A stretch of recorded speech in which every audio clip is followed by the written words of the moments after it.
Happy Sunday. How's everybody doing today? Oh man, long week for me. Long week for me. So you see it, federal compliance, CMC, DOD. So just making sure I'm coming up. See me. Let's see. So just glad everybody's doing okay. If you out there, just let me know you can hear me. Hit me one in the chat. I think it's just me right now. So let's see. You know how we do it. I usually go over a few the videos I did this week. Give people time to fall in. Can't complain. Man, this year's going by quick. It's July. The other part. So let's go over a few, once again, the videos I did this week while a few people are falling in. Let me check the sound while we're doing that. Let's see. I have a compliance / insurance playlist. Most people know that's what I do from a cybersecurity perspective. One of the things I do is insurance, which is basically just cyber auditing for systems that meet federal compliance. So that's one of the things I do. Let's see. It's me. According to the latest research from the Nerdies, some companies... Sorry about that. Once again, just checking the sound. Got this new mic. That's me. Okay, so I got sound. So let's get it. People filing in. So that's what we're going to talk about. Federal compliance, CMC. We'll get into it. That's what you DoD suppliers need to be CMC certified in the future. So hackers faking cybersecurity firms, which I thought that would be done before. I'm sure it has, but I think it's becoming more prevalent now. Is hackers saying we're Navient, we're Mandiant, give me all your stuff, right? So what you say? Nothing new. New crime, right? So they're faking it. So which when you get those phishing emails, spear phishing, whaling, all those different type of emails, right? Which are just higher level people in the firm that they're trying to get. What's up, Sneaker Junkie? Glad you could make it. So that's what one of the videos, just going over the videos real quick I did this weekend while people file in, and we're going to talk about cybersecurity auditing and compliance. That's what we're going to talk about today, Sneaker Junkie. So that was a video I did. If you want to go, you can go into my playlist and check it out. Everybody knows I've been doing Amazon, getting the Amazon certifications. That's going to be my last 10-year bag I'm going to try to get. So I got 4 certifications. So I'm on the grind. But people don't realize Amazon doesn't make money selling books. They make money selling compute power, databases, web servers, all kind of stuff, satellite things. What's up, Hellman? I'm glad you could join us. So I did that video. I was surprised they made $47 billion. I think they made $26 billion in profit, and that was 75% of Amazon profits were done by Amazon Web Service. So when people say Amazon make money selling stuff, that's true. Compute power. That's what they make. That's how they make their money. So once again, go check out that video I did. Once again, I was surprised it was $470 billion. A lot of people were trying to get them to spin that off into a separate company, though. It's so profitable there. Its stock price probably would be out the roof. Amazon, other stuff, data centers is weighing it down. Those warehouse selling books are weighing it down, right? So our employees were spying on your remote. What's up, casual economists? Glad you can join me. We already knew that the employers was watching you. So if you, it was kind of funny. This lady was cooking, and her company sent her a picture of her cooking. So they locked her out of her computer, and I guess they gave her a reprimand. Somebody put a question: was she cooking at lunch, or did she take a break? people go out take a smoke break. So maybe she was cooking for a quick 15 minutes, but nah, they took a picture of her cooking and locked her out of her computer, right? So we always know that employers are watching you, right? And they tell you that when you sign all that stuff, they're watching you and you're using their equipment. So you got to do your business work on their equipment. You can't be doing personal stuff, right? So they took a picture of her cooking. I don't know why I think that's so funny. Right? So they're watching you, right?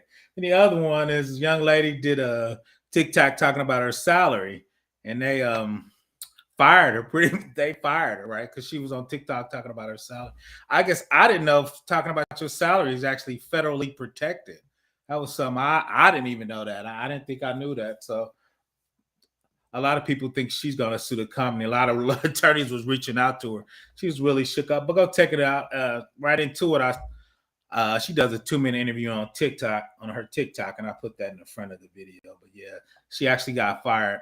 The cool thing is her last employer went through and picked her up, right? So she wasn't like she was stuck or she was hemorrhaging money. So I think she had to wait 3 weeks and she was gonna go back to her old firm, which I thought was kind of cool. I'll be good with 10% of that. Shut up. Facts, man.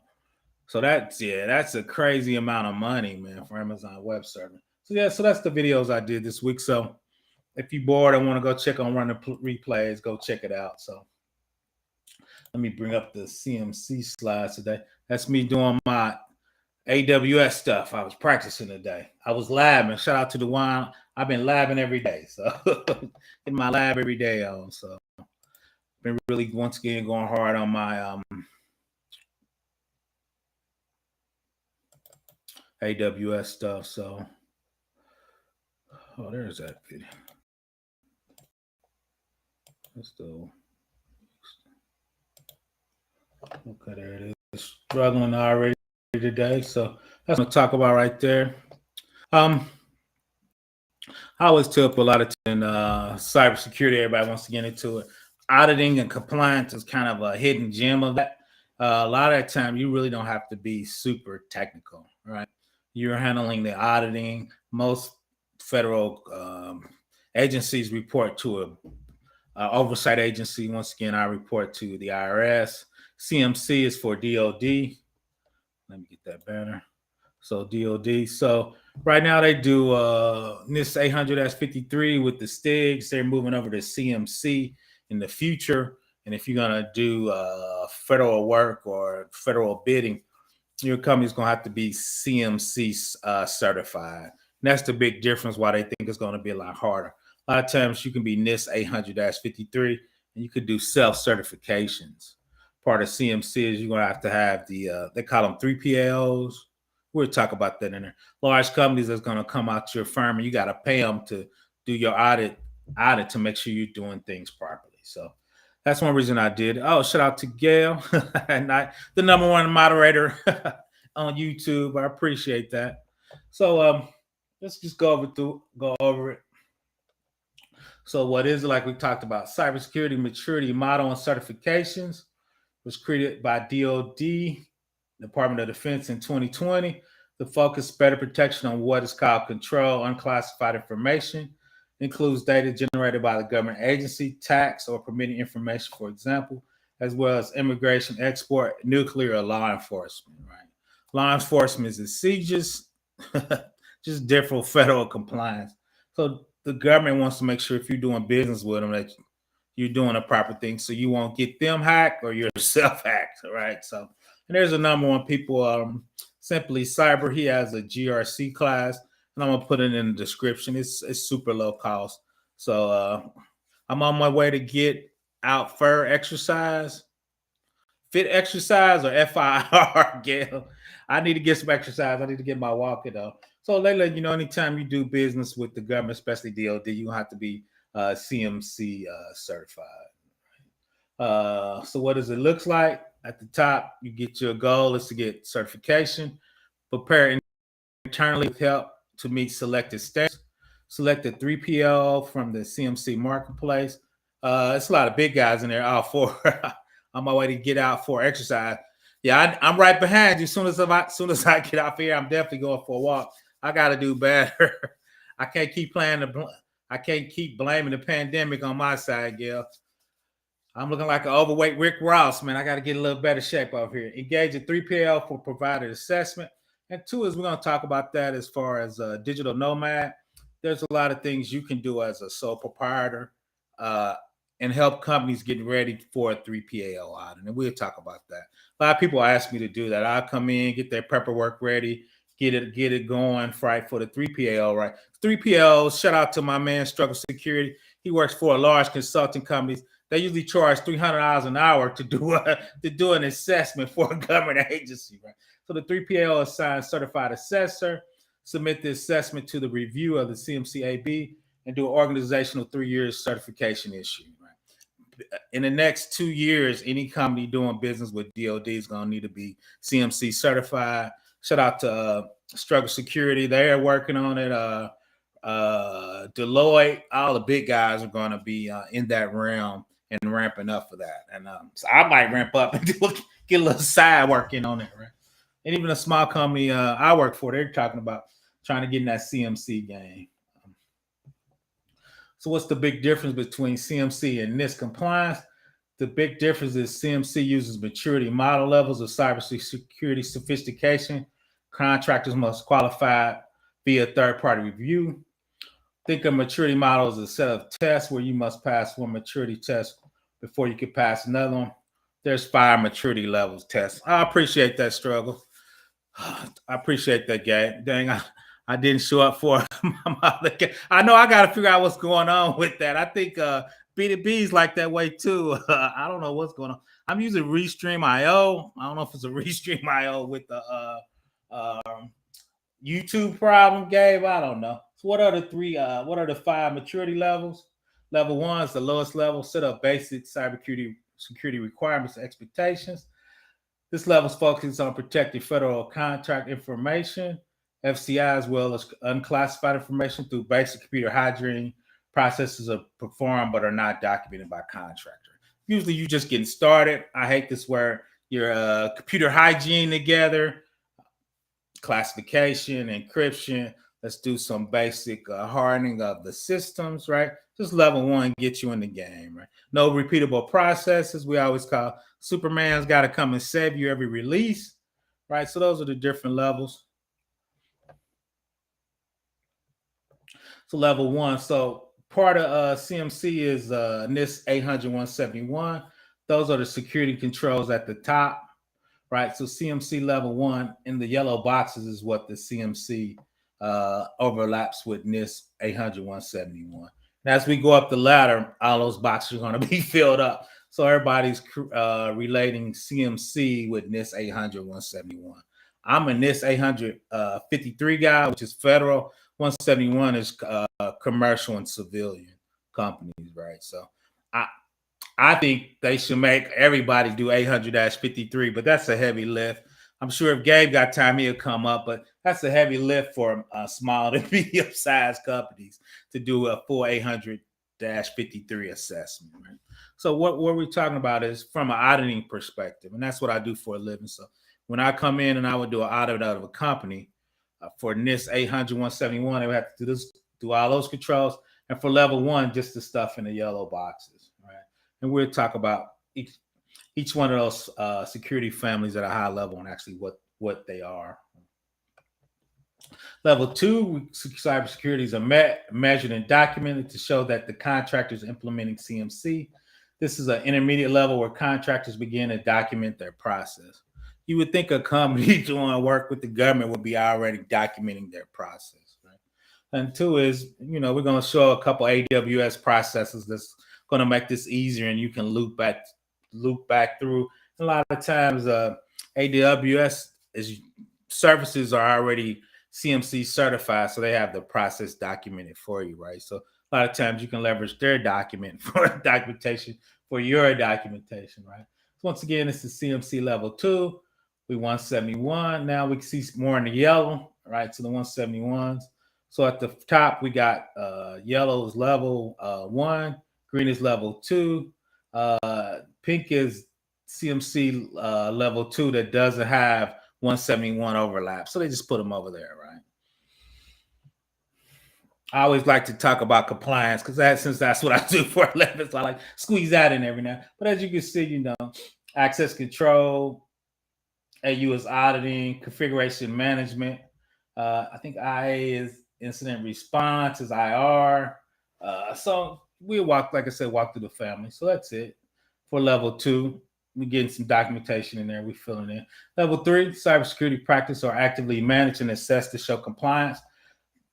The contractor must present a CMC implementation plan complete with staff training and milestones to show the cybersecurity compliance has been reached. So level 3 is where you can get certified and you can actually start doing work for DoD, taking data or whatever you're doing and whatever service you apply. That's what everybody's going to be going for in 2, I think, or 3 years.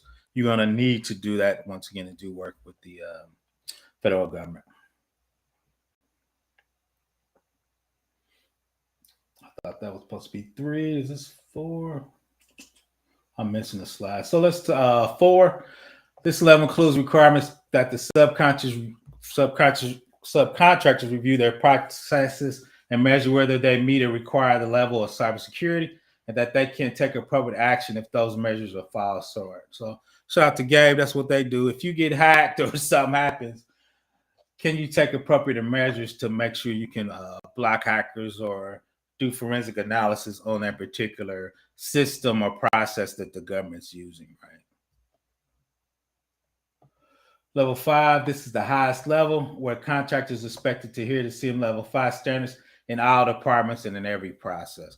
So a lot of times when you do government, your whole company's working on pieces of that project, even your accounting systems billing. They want your whole company to be at a security level. Because a lot of times if your accounting department gets hacked, that's eventually going to get over to whatever processes you using to do work with the government. So they actually want your whole company to be at level 5, right? I'm sure there you'll be doing nuclear, that type of work, jet pilots and fighter pilots and all that type of elite level work. So they're going to want your whole company to be level 5, right?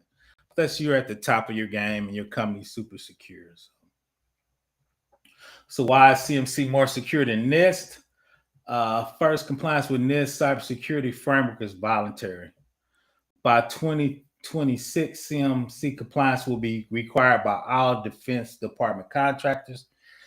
That change alone will boost cybersecurity because every contractor will need to obtain CMC accreditation for a maturity level that matches the sensitivity of your data. So you got 5 levels, right? Each one of those relates to the level of data you're dealing with, right?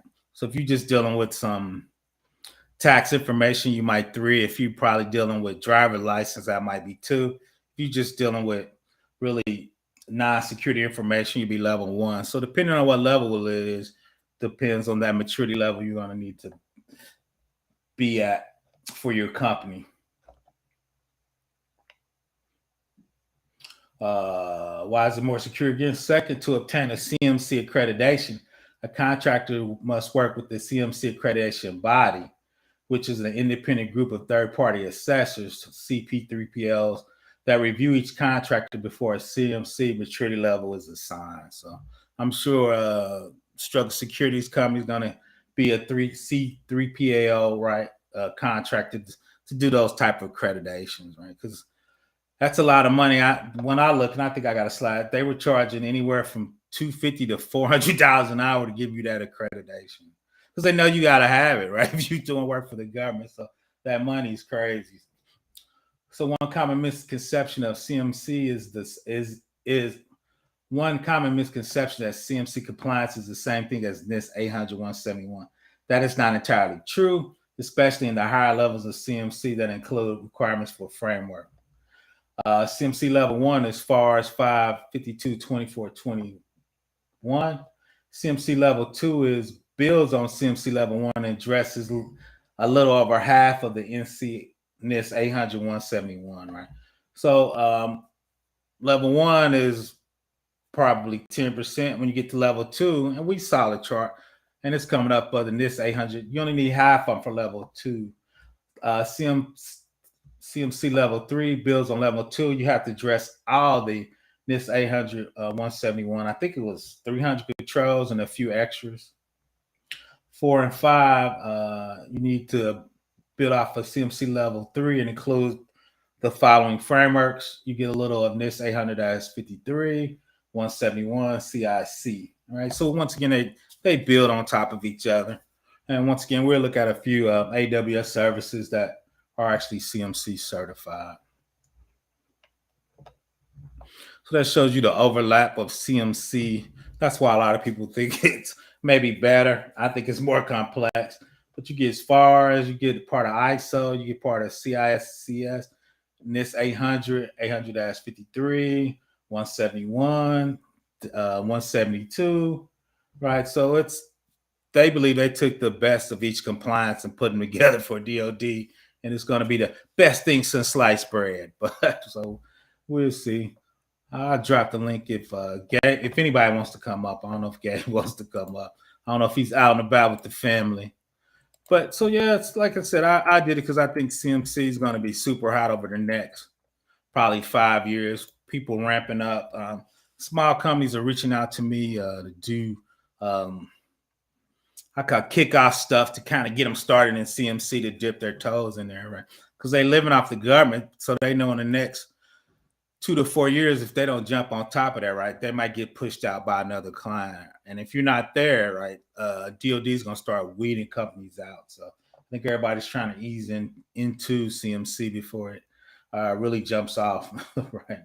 So the high level CMC journey preparation, learn and understand CMC model, applicable requirements, and impacts to your organization.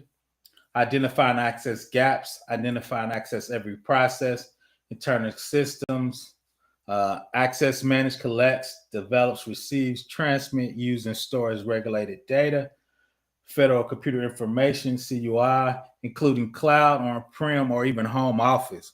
So I think that's getting a lot of people as your home office. How are you locking down people's home office, right? The cloud even, right? You got to stay on top of. Yeah, I'm listening in the back. We're heading to Disney World tomorrow, so I'm running here. That's cool. What's up, MVP? What's up, gang?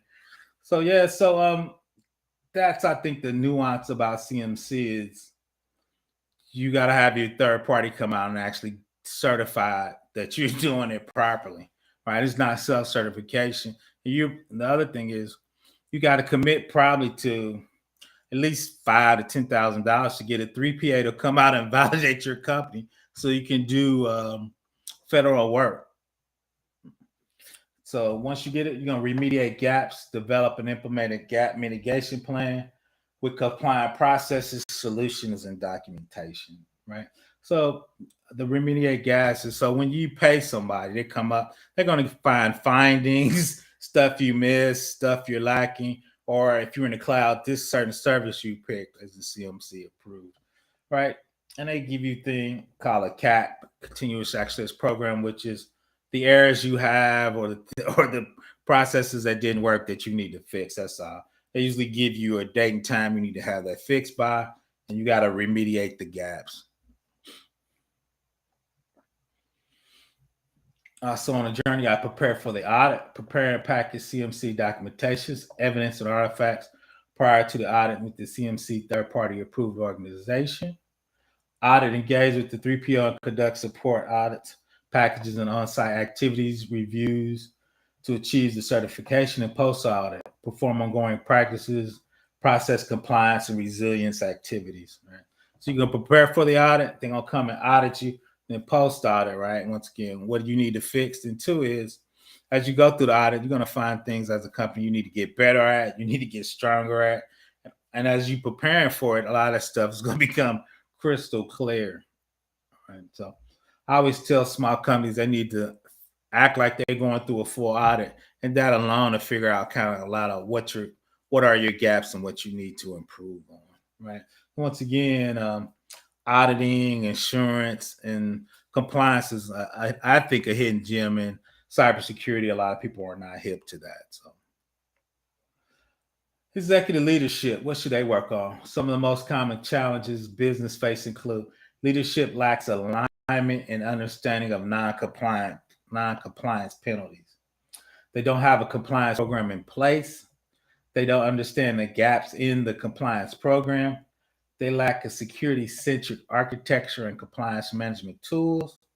They do not have the skills and expertise in-house to develop a compliance program and implement a solution, right? So that's why you would hire a consultant. That's why people hire the big boys to come out.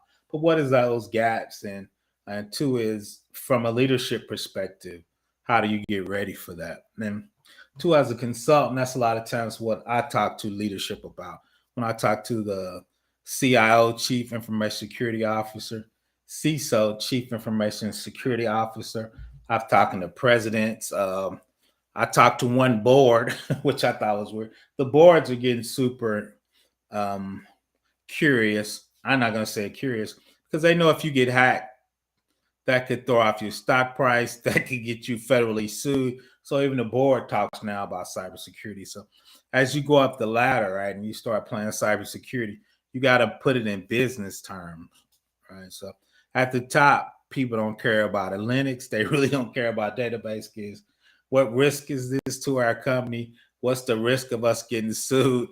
And will the feds come down on us, right? So those are kind of answers they talk about on the board. Strategically, where are we going with this compliance program and how is it going to help us in the future, right? So they don't really start talking about systems and MFA and FIPS 140-2 and Oracle data. They don't care anything about that. This is our program. These are our 3 lines of businesses. How can security be a cost, a profit generator, or get the government off our backs? Or what can we do to keep the government off our backs from a compliance standpoint, right? That's what you talk about at the board level, right? When you start talking about cybersecurity.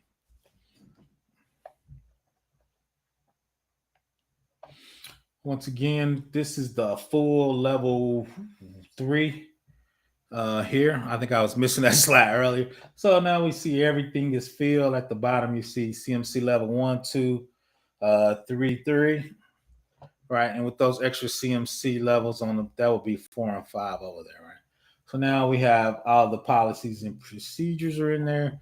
I'm sure incident response, configuration management. So those are the policies and procedures we have to come up from a security family with. And each one of these policies, I need to double check from a NIST, but each one of these policies, you got to have a procedure with it, right? Auditing, incident response, maintenance and protocol, right? So those are all that. And once again, those are probably on a small system, couple thousand checks, right? So, but that's how we get the bag. That's how we get paid. Make sure companies are in compliance with the federal government. So we looked at the CMC. What was on the pink here? We're just going to go through because these are additions to NIST 800 171. Just going to go over a couple. There's additional 29 NIST 800 170 controls. Define procedures for handling data. Collect auditing logs into a central repository. Review audit logs. Detect and report events. A lot of that stuff too. We're going to start live. What's up, Trash Can Wayne? Everybody go check him out. He's been putting in work. I see him over there. 2 is a lot of stuff, and we're going to talk about that coming forward. These AWS has a lot of these services that'll do this for you automatically, right? From that. And like I said, that's what we're going to do. And that's why we're up in the cloud to make that stuff easier for you. You can report events. You can use Amazon Detective for that, or Amazon Guard Duty. It actually look through your logs. It actually detect and report events and give you a nice dashboard, right? So there we can check the box, and we got the IR.2093, right? Perform root cause analysis and an incident underlying performance, right? AWS exactly doesn't do that, but we talked in another process. I can make a copy of the EC2. I can do it EC2 rescue, it'll dump out the memory, open files, open processes out of memory, puts it in a nice area for you. And shout out to Gabe. He does forensics. I can get it ready for him. Take it off the net, take out a security group, open ports off. So when they come out, it'll be ready for them then they can do their root cause analysis, right? But there needs to be a run book and processes, procedures to get there, right? That'll be part of the CMC audit. What processes and procedures do you have set up to meet these things? Regularly perform and test data backups, right? So we hit a button, it'll roll over to another region. We can install a snapshot of our database and make sure we can read it. Probably have a developer take a couple tables out and just compare them to make sure they're in sync, right, from a backup standpoint. Then the last one is perform periodic risk assessments to identify and prioritize risk according to defined risk categories, risk sources, and risk measurement criteria. Right. So we were talking about OWASP top 10 last week, right? That would be part of our risk criteria. That also tells you your risk measurement. This OWASP was rating at this level for SQL injection, command injection, right? It tells you what risk level it is. So we can get all that set up and get ready for an audit, right? And once again, that's what I do for a living. So I'm just kind of going over the high level.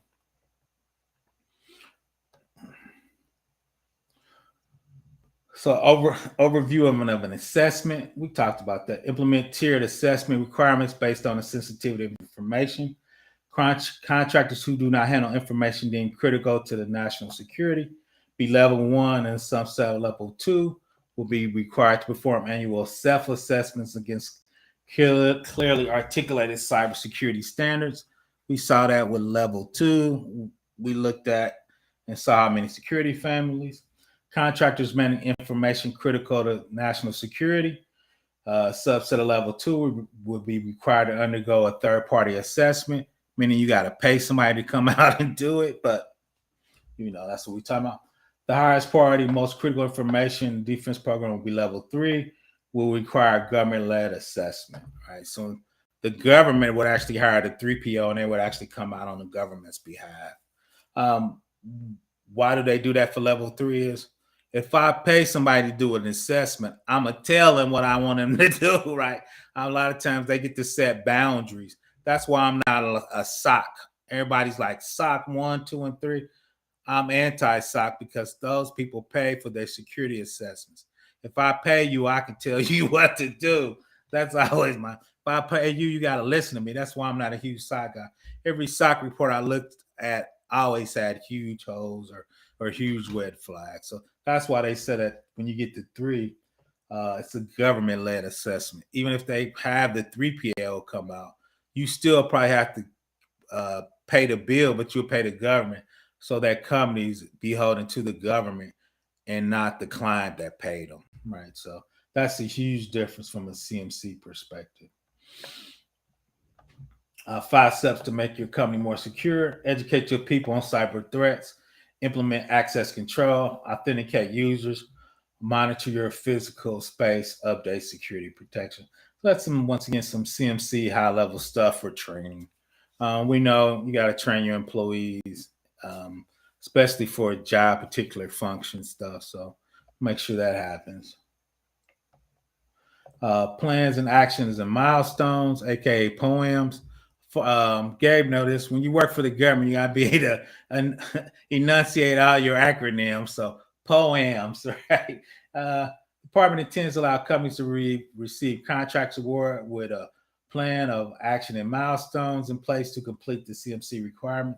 So what they're basically saying in that statement is, if you go through your audit and you have some medium or low level stuff you still need to fix, if you put it on the schedule and they believe you're security mature, they will let you do government work because they know you're going to fix those things.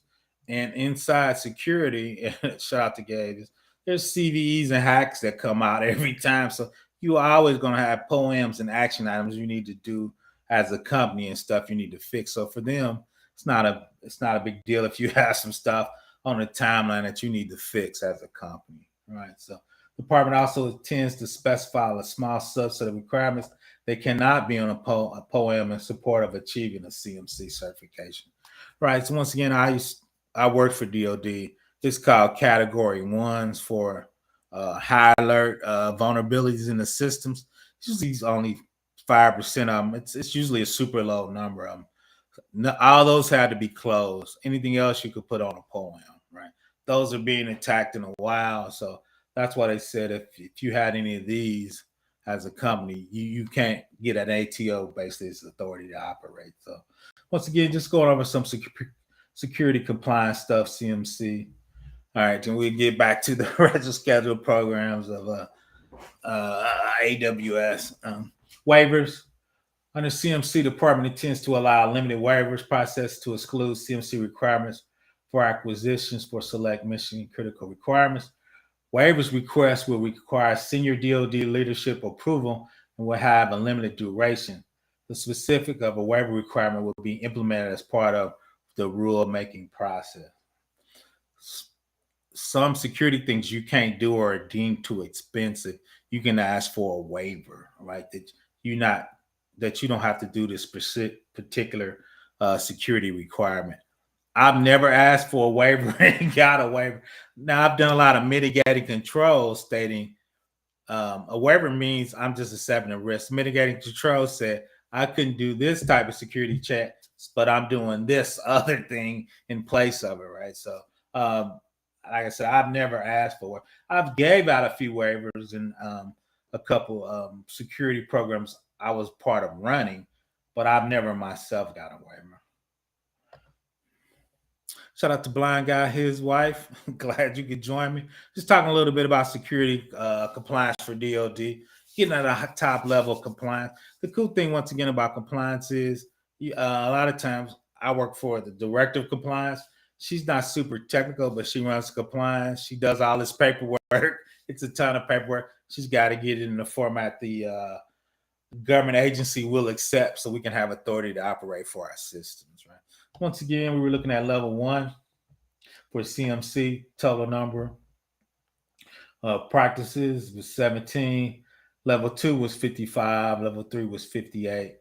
Talking about controls, 17, 48, and 45. All right, 15 safeguard requirements, corresponding security requirements for NIST 800-71. Even though there's 55, those are just the top level controls. They actually have sub and sub level controls. So don't let the 55 number fool you. You could probably times that times probably 4, right? Once again, when you do a small system at level 3, you probably have about 5,000 checks, right? When you talk about a web server, app server, database, a load balancer, Cisco, Juniper routers, just a ton of checks on each one of those devices. So, but that's how you make the money. That's how you get the bag. So, once again, those are all the checks they were talking about right at the top. And those are the sub families. So there's a 3.1, probably 3.2. Then if you look at 3.2, it's 3.2.1. .2, .3, .4, .5. So you got to dig down in each one of these families to see how deep they want you to go. Once again, just talking about the cybersecurity maturity model certifications of CMC. I've got a playlist for security compliance. Once again, I think it's just a hidden gem in cybersecurity. When I finally do a course, shout out to Kev Tech and Keep It Techie. Tech G, everybody's on those courses. So when I do a course, it'll probably be a compliance course. Compliance course with AWS. I probably put those two together. So in the security films, we were just looking at the top. Access control. AT was awareness and training, audit and accountability, configuration management, identification and authorization, incident response, maintenance, media protection, personal security, physical protection, risk assessment, security assessment, system and communication protection, and system and information integrity. Right. So when you go in a company, these are the security families. We're going to be doing policies for each one of these families, and there'll be a procedure for each one of these. Right. How do you do access control? How do you give people passwords? How do you assign people access to AWS? How do you give certain people access in AWS to the database and not the web server, right? How do you document all that? What's your process? So when auditors comes in, right, it's going to probably be thousands. I'm trying to think. The last system security plan I did for a large company was 800 pages, just documentation of how all these security family and their process works, right? So when an auditor comes in, they want a checklist, and if they have to keep you asking questions, right? Those are big money people like Gabe. The longer they're asking questions, they ask for documents, they're billing you for that, right? So I try to be the intermediary, meaning I come in to companies and help them get that paperwork at a lot cheaper price than you would charge PricewaterhouseCoopers, Deloitte, any of the big guys, Deloitte, right? So if I can get all that paperwork together, then them 4 times cheaper, right? That's all the money they're saved, right? And you can give PBO some of that money, right? But now, once again, that's part of insurance and auditing. And then there, like we see 3.1 and 3.11, right? So that's what it read. 3.1 in that family is limit system access to authorized users, processes acting on behalf of authorized users and devices, including other systems. So they give you a little discussion. Access control policies, identity or role base, control access between active entities or subjects, users or process acting on behalf of users, or passive entities or objects, device, file system, records, and systems. Access enforcement mechanisms can be employed at the application service level to provide increased information security. So basically, you got a person, shout out to JM. I'm gonna read this question. I give him a password. Oh, he's a high level person. He's a privileged user. Let's say he's a Linux guy, right? He's has root on the box. So I want to give him MFA on that box, right? So when he logs on, I want to make sure it's him. So I'm gonna call his phone. Then 2 is I want to get his reserved IP or his static IP. So only his laptop or workstation can work on certain boxes inside our network, right? I want to know it's him, his person.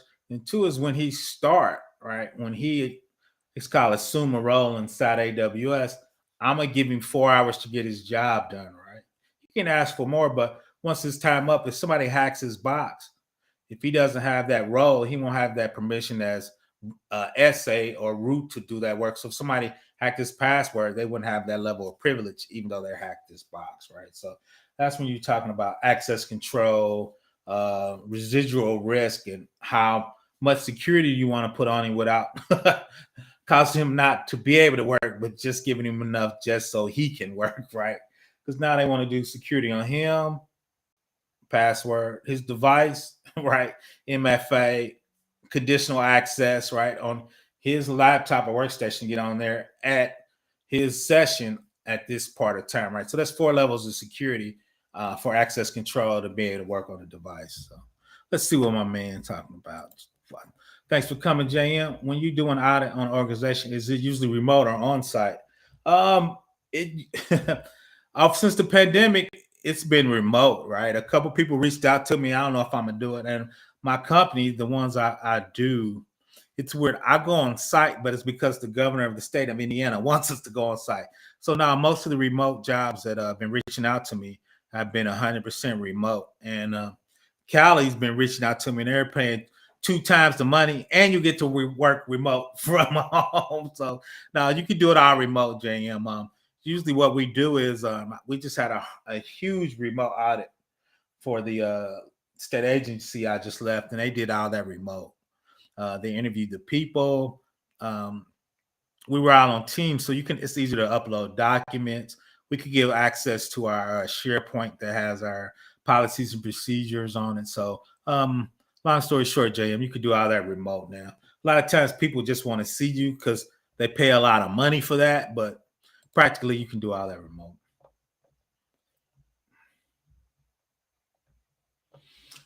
This actually is from Salute Hillman. I know that's to the rest of the people.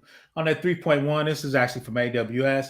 Limit system access to authorized users, process acting on behalf, manage access to the AWS cloud, ensuring Amazon EC2, which is Amazon Elastic Compute Cloud instance, cannot be publicly accessed. Amazon EC2 instance can contain sensitive information.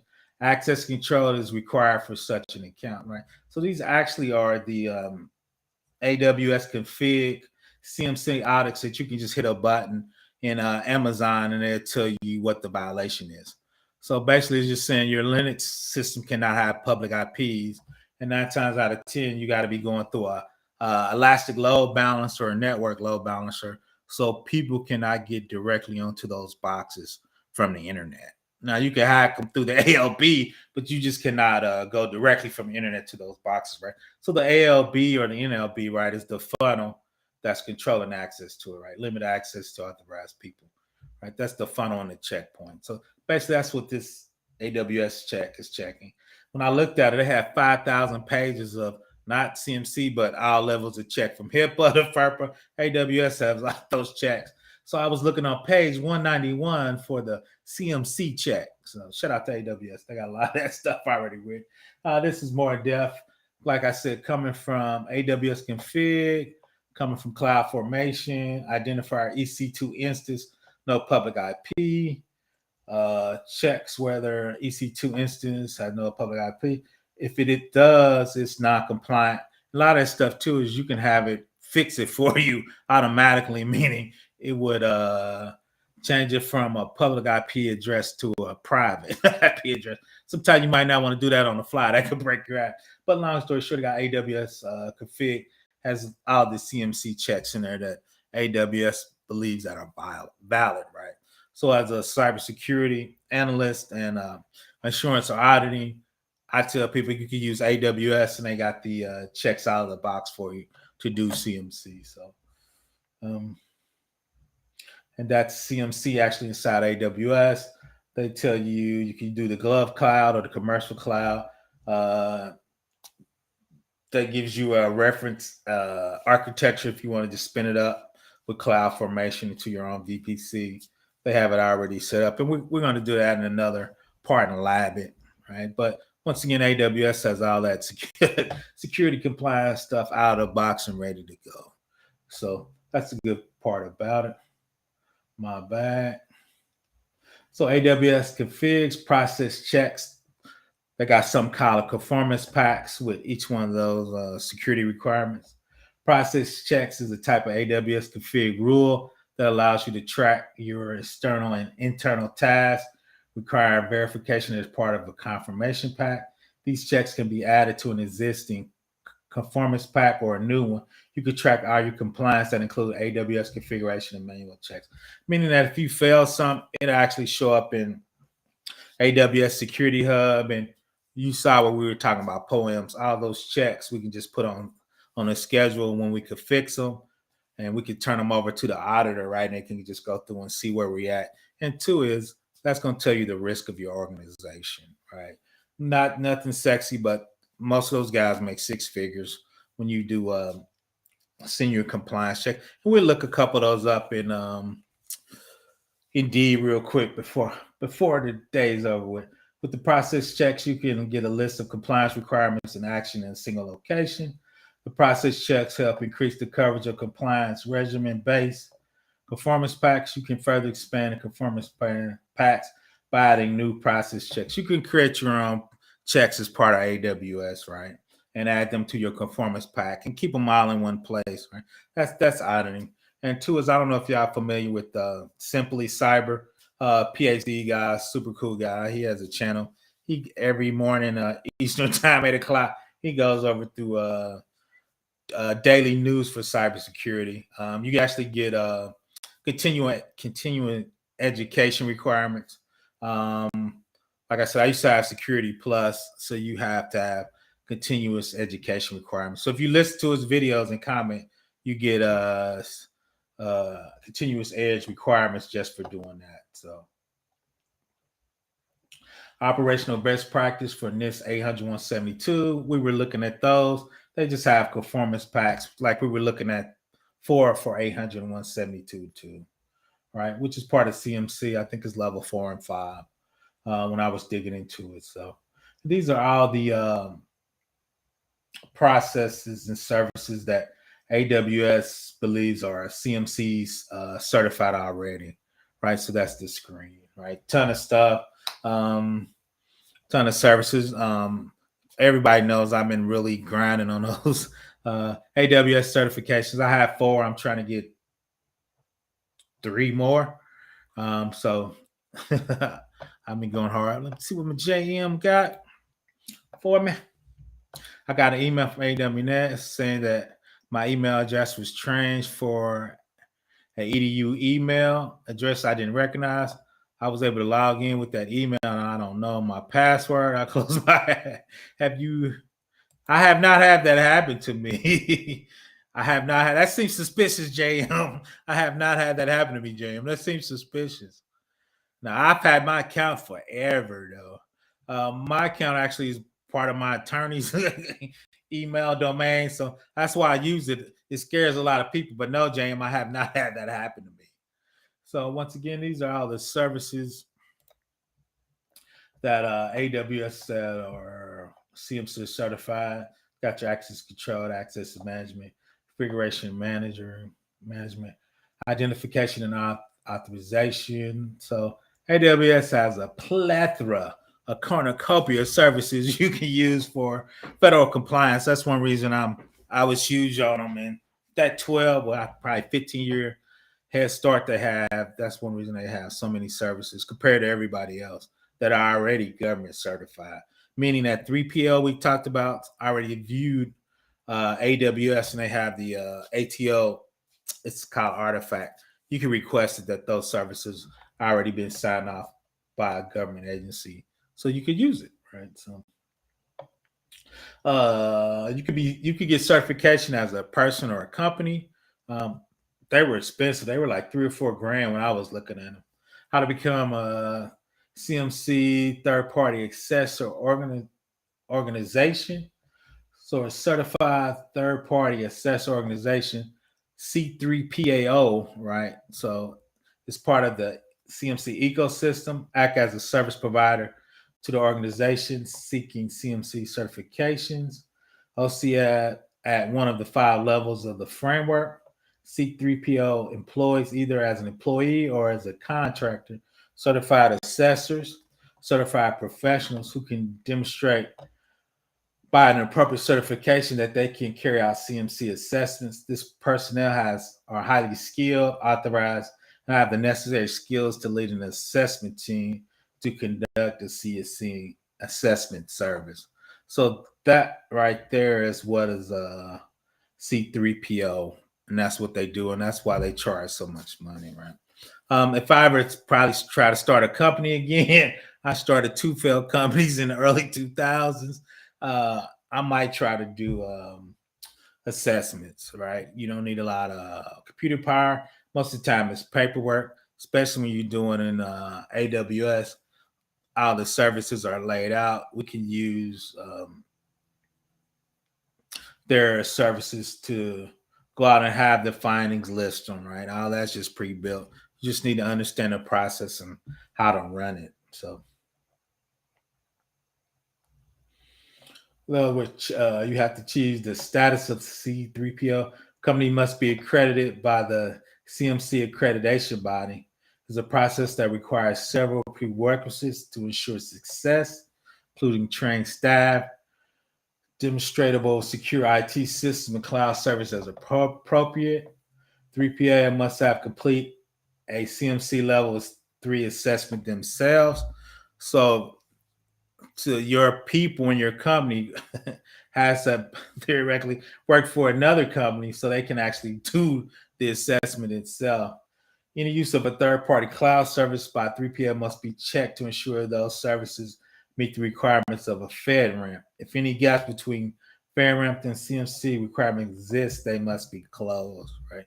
You could be in a FedRAMP cloud, Amazon or Azure, but those services aren't CMC hardened. So even though your data centers FedRAMP approved, your service, like we were looking at, how you developed it, how you're using encryption or something could be off, why it wouldn't meet CMC requirements.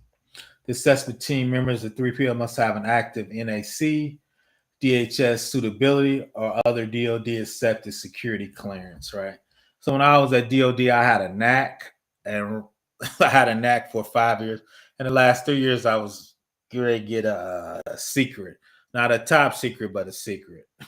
The super quick story is I was working on systems, and I worked my way up from the code generation to the top team, which was called integration.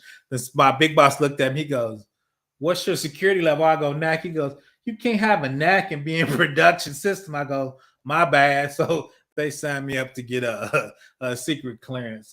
I left before I got it. Probably a mistake I should not have done. But once again, you got to have some kind of clearance. I mean, they're doing FBI background check. You will be fingerprinted when you do that type of a background check. Even NAC is the lowest level. I got fingerprinted. And I was working with some IRS stuff on my last assignment a month ago, so I actually have to get FBI fingerprinted to work on. They call it FTI, federal tax information. So you have to get a background check for that. So the C3P organization itself has to be ISO or CMI maturity level 2 or 3. Must have a minimum coverage insurance that includes general liability of errors and omission and cybersecurity breaches. I don't really work on systems like that, but I do have an umbrella policy with about $2 million insurance in case I F up somebody's system and they want to sue me personally. I don't think I need errors and omission, right? Because I don't touch machines much anymore. I look at paperwork and do paperwork and tell attorneys that they need to get paperwork. So the 3PL was subject to organizational background check via Dun and Bradstreet. Currently, C3PL must be 100% U.S. citizen-owned business. The DoD is considering foreign-owned companies in the future, right? There's a lot of big companies that are global in nature, and they actually have partners worldwide, right? So currently, I guess they want you to be 100% U.S. owned. That's one reason I stay in the federal space. The salaries are pretty high too. Is one of the barriers to entry is they want you to have citizenship, green card or something, so you to work on federal systems, right? So different levels, like we talked about, 117 models. Level 2, 110, alignment 171. Level 3 is expert, 110 practices based on this 800, 172. Like we talked about, you got to get government assessment. So let's see what my man said. You're on your ground. Do you have a projected time for the last few searches you're finishing? I'm hoping to do them probably in the next 3 months. I'm hoping to take the sysops in the next a month. Then I'm gonna go to. I'm a little worried. The professionals, the AWS professional search are a joke. So I'm hoping to take the professional right after that, probably in another month, and take AWS DevOps, the AWS database. So the cool thing for me is I've done a lot of this because I've been in the game for 30 plus years. So that's why it hasn't been too difficult for me lately, but we'll see. I don't want to jinx myself. So hopefully in the next 3 months, get the rest of the certs I need. Does traveling overseas regularly affect your security clearance? Depends on where you go, JM. If you're going to non-friendly countries, you're going to come up on somebody's radar. If you roll up in Iran and the United States see you in Iran, you roll up in China, they're going to come and see you. Depends on where you roll up to. If you go to vacation in Hawaii, we see you land in Hawaii, you didn't leave the island and you came right back, you good. But if you're rolling up into non-friendly countries, that would actually because they actually ask you in the interview what foreign companies have you been in the last 2 years, if I remember correctly. The last time I took it, even when I did my FBI for the IRS, they asked you what foreign countries have you been to.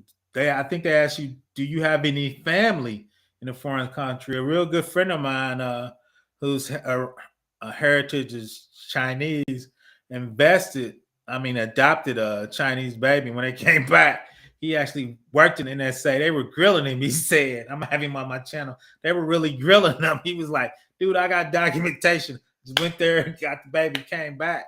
But they were grilling him. So be careful what nations you go to, JM. Once again, this was a compliance source for us. You got a lot of vendors. They're telling you what they're doing with their product. Once again, we just looked at that going from level 1 to I call that 2+ with the 800 S53. Then advanced level 3, right? When you're going to get the government certifications, all the compliance. So a lot of vendors, they're telling you, we're ready. We know you need to be there. Go with our product. We're going to charge you a shitload of money to get it, right? So everybody letting you know they're getting ready for the CMC, right?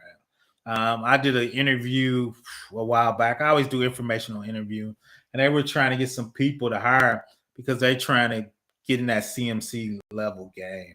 With my experience, they thought I would help them qualify as a company to be able to get certified. Everybody know I work for DoD, so I've done DoD assessments, DoD assurance. I've been through the whole, they call them ATO, the authority to operate, all that paperwork. So we're about that life. So that's all I have. Like I said, I like to hit compliance because I do that.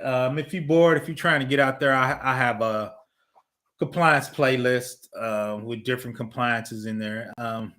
Like I said, I try to give myself goals. Probably next year, this time I'll be working on my class to upsell, and it's going to probably be assurance, how to get to A to B, how to get into the government and get a entry level job and get in there. There's a couple guys I'm super excited with their educational stuff, so I don't want to step on their toes, and I think they got nice products, so I want my product to add on to their product, right? And their product was low cost, and I didn't think it was. I thought I was in a perfect place, and I just didn't need to compete against it, right? So, so for me, I thought it was perfect. So go through. I've been doing some stuff about don't let TikTok get your ass fired. That was one of my last videos. Once again, I dropped the link, but that's it. Like I said, I wanted to do compliance today. I'm trying to, like I said, I think that's a hidden gem inside cybersecurity. A lot of people are not hip to. Like I said, I'm hoping to get some stuff in place to help people get in compliance. Or if you're in help desk and you want to step out into compliance to get your feet wet, that could be kind of one of your next steps. Go compliance, then go to cloud security. That's not really a bad path, right? Compliance is going to tell you all the checks you need to see how to review them, make sure they're good. Then once you review them, then the next part is that how do you actually spin them up and build those type of environments so they can meet a CMC certification or a NIST 171 or 172 compliance and assurance check, right? Because you can see companies are going to need that in the future to do business with DoD. So it's not unheard of. So I just want to do something, like I said, do a little compliance. We get back to AWS. I had to do a little CMC stuff at work, so I was like, "Yeah, let me go and just do a video." The crazy thing is, I had most of these slides done a year ago. I don't know why I just didn't do it. Once again, just reach out to me if you need anything from me. ProfessorBlackOps@gmail.com. Give me a couple days to check my email. I'm usually a little late. I got to get better organized. Once again, everybody have a great weekend. About to go in here, look a little at this track and field. I used to run track in college when I was skinny in 1986. So let's get it though. Everybody have a good weekend, and Monday's here. Thanks for coming. Oh, let me see what JM say before I jump. I want to, compliance game seems so hard because those documents are very long. Yes and no. The cool thing of JM, once you do it a couple times, it's nothing but templates, man. It ain't nothing but a template, JM. The cool thing is that's what keeps everybody out the game, and that's why they made 6 figures, JM. But to be honest, a lot of times, a lot of people just I personally dealt with auditors had no technical background. So a lot of times, if I wanted, I could probably BS them. right? So you're making six figures, and your technical background sometimes are iffy. But now, don't get me wrong, I seen some auditing guys that was super technical, but a lot of times I just see mediocre technical people, or a lot of times I see junior people. A lot of companies hire guys fresh out of college, charge 250, and just put them on site, and they have a couple senior people, and they just go over the policies and procedures with you. But now you write the documents along, but that's the cool part, JM. Them documents take you 3-4 hours, and you billing, you billing. So if you're the middle guy getting them ready for CMC, right, helping them with the documentations, getting the templates, filling the templates out, you can get a bag doing that, JM.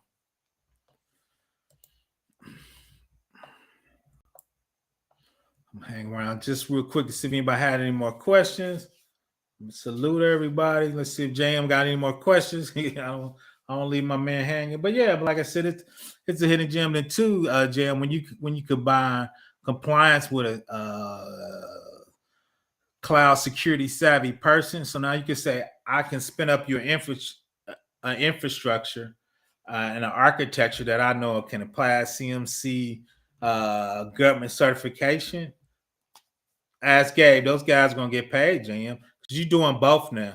I'm gonna spin you up an EC2. I'm gonna do you a 3-tier network. I'm gonna hook you up with an Aurora AWS global table in multiple regions, and it's gonna be CMC validated, JL. That's $400 an hour, bro. That's about $400 an hour, man. That's TAM money. Shout out to TAM women in Linux. You be making TAM money, man. That'd be $400 an hour, JL.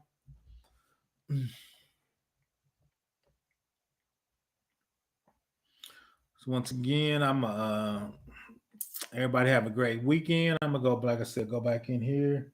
I dinged my car up. I actually hit a curve. It was early in the morning. My old ass need glasses.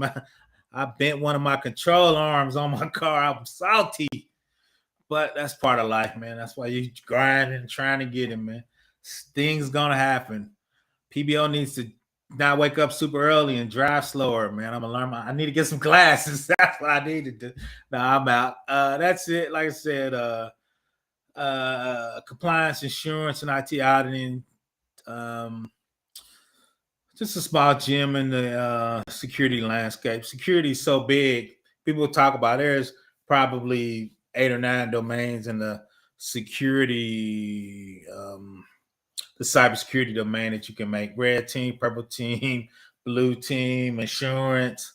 There's just so many different forensics is in there. If you're breaking stuff up on a red team, I think forensics on a blue team. I always mix those up. But let's see. I think I'm out. I think I answered all the questions. Everybody have a great weekend. Thanks for checking me out. And I'm trying to go live more. I appreciate everybody's support.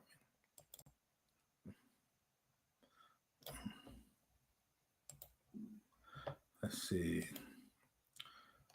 Once the mechanic put out the control arm backwards, you need up our new type. Facts. Yep, because once I hit that up, the alignment's messed up. I drove it when it was super out of line, so my car was turned while I was going straight. So I know those tires are just burnt up. So now you're right. Once I get that fixed for a little bit and let it roll, make sure everything's. I need a new set anyway, man. I've been rolling on metal almost anyway, and I don't want to scare nobody, but hell, October's almost here, so I'm gonna need new tires, and I know the time is coming. Fall's almost here, so yeah, it's all good, man. Yep, part of life. It was messed up, man, and I didn't think I was going that hard, but I talked to my homies and my son. They said most of that stuff under there now is plastic. It's so thin. If you barely hit it, it's gonna be out of whack, man. On those new cars, it'd be different if I was driving my '78 Caddy. That's all steel. I probably have cracked the sidewalk, but new times, new stuff. But it's all good, man. Just another little bill. No big worries, man. Everybody have a nice weekend and have a great week. Monday's here. Let's get it.